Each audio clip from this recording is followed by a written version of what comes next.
लड़का लड़का ही एक ऐसा चीज है ना कि अगर जिसके प्रति एक बार मुँह गया यानी वो जिसको एक बार दिल में बसा लिया वो भूल ही नहीं पाएगा। वही लड़का कहता है, लड़की का तो शादी कहीं और हो ही रहा है, लड़का कहता है कि एक बार यार ना कुछ करो तो जाते जाते हो एक बार मिल लो। तो कहता है कि अगर खाली हो हमर यार तू एक मेरी बात कर ले कि अगर सोना यार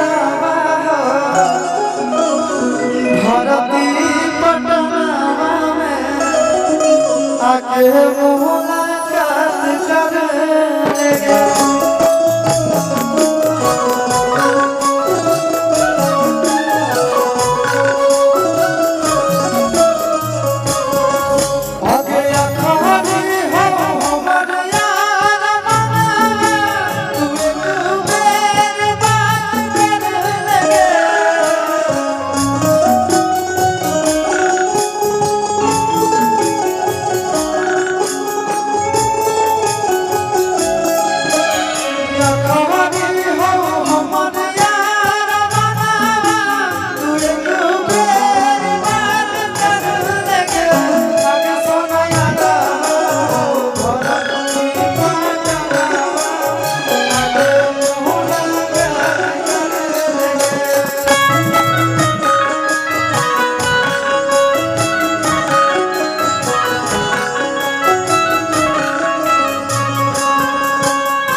ओके मने खानी पनिया पिलाई जान गे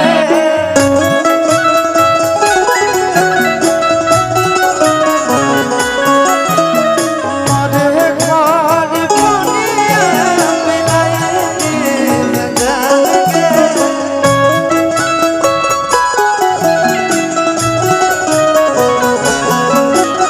ए मास्टर